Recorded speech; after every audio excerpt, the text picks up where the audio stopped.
Okey, bismillahirrahmanirrahim. Assalamualaikum warahmatullahi wabarakatuh. Apa khabar murid-murid Darjah 6? Dah lama tak jumpa kamu semua. Okey, rindu sangat dengan awak semua. Okey, jadi Ustaz harap awak semua dalam keadaan yang sihat, dalam keadaan yang baik-baik lah. Tidak sakit. Okey, tidak ada yang cedera ketika awak bercuti. Okey, pastikan ketika awak dekat di luar rumah, pastikan awak pakai mask, jaga penjarakan 1 meter. Kalau ada persentuhan, pakailah hand sanitizer. Okey, bagi mengelakkan suatu perkara berlaku. Okey, jadi hari ini Ustaz akan mengajarkan tentang iaitu ibadat darjah 6. Iaitu pelajaran 1 berkaitan tentang hukum berpakaian. Okey, mari kita tengok. Okey. Hukum bagi sutera bagi lelaki dan unsa. Okey, hukumnya apa? Lelaki dan unsa adalah haram. Pertama sekali memakai sutera dan khuzu iaitu kain sutera daripada ulat yang diambil masa hidup. Sutera ni dapat daripada ulat iaitu ulat yang daripada sutera lah, ulat sutera nama dasar saya, dijadikan, diproses menjadikan satu kain benang. Okey. Dan dikeluarkan sesudah mati dipanggil harir. Okey, tu haram. Tak boleh pakai sutera yang diperbuat daripada ulat yang hidup. Okey, dan mati juga. Okey, dan nombor 2, duduk di atas atau bersandar tanpa berlapis. Maksudnya awak duduk di atas kain sutera ataupun awak bersandar di kain sutera. Contohnya awak duduk kat kursi lah. Kursi tu kain dia diperbuat daripada sutera. Tak boleh, haram. Okey. 3, duduk di bawahnya seperti kemah ataupun langit. Maksudnya kemah lah. Kemah tu diperbuat daripada apa? Daripada sutera. Boleh. Okey, 4. Masuk bersama ke dalam kain buatan dari sutera yang dipakai oleh perempuan. Okey, tetapi tidak haram jika kedudukan lelaki tertinggi daripada perempuan tanpa masuk bersamanya. Dan yang ini dalam kain itu. Okey, masuk di situ adalah kain awak punya baju. Contohlah ni baju awak. Baju awak ni, lengan awak ni diperbuat daripada kain sutera. Okey, dan baju awak ni, badan awak di bahagian badan awak ni dibuat daripada kain biasa.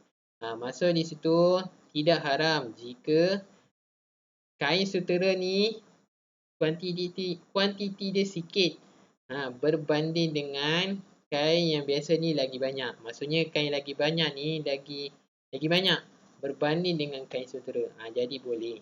Maksudnya kain sutera tu sikit lah, tak banyak. Okey. Yang kelima, dijadikan sutera sebagai tempat menyurat sesuatu oleh lelaki. Maksudnya pada zaman dulu, sampul surat tu diperbuat sutera. Tu pun tak boleh juga. Okey, dinding rumah sutera. Menutup dinding, awak pernah nampak tak kalau dekat cerita Korea ataupun pintu tu yang tolak tarik tu, dia punya kain dia tu kebiasaannya diperbuat dari. Okey, tu yang saya tahu saya lah. Wallahu a'lam bishawab. Yang saya dengar macam tu lah. Okey, terus masuk sutera. Okey, harus menggunakan sutera. Dipakaikan sutera kepada pertama sekali adalah kanak-kanak.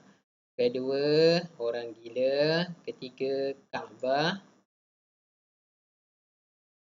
4, kubur para nabi.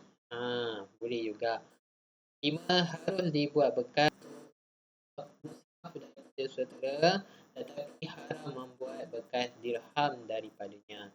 Okey, dan 6, harus membuat tali pedang, yakni tali anak kunci, tali tasbih dan tali seluar.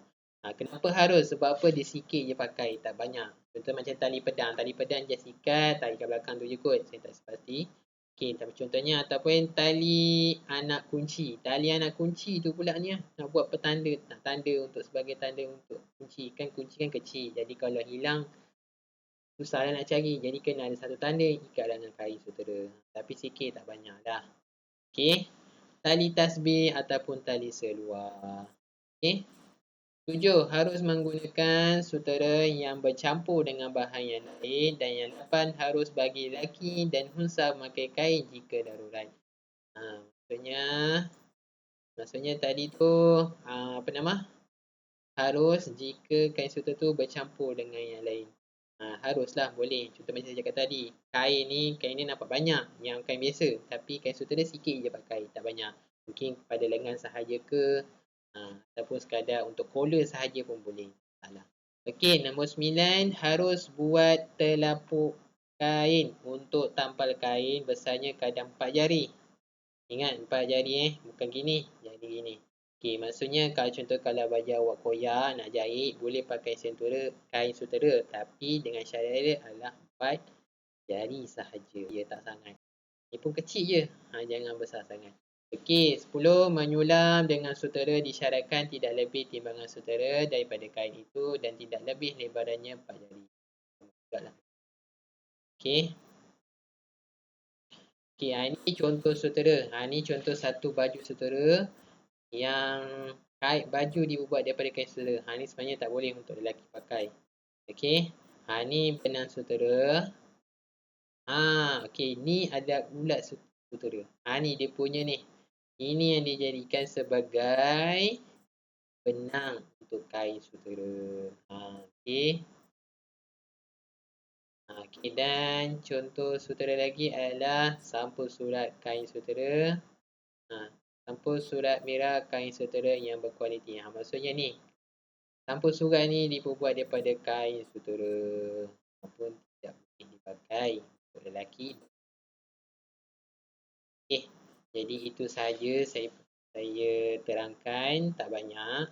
Okey, sebagai kerja rumah. Okey, sebagai kerja rumah, Ustaz nak awak cari satu kertas A4.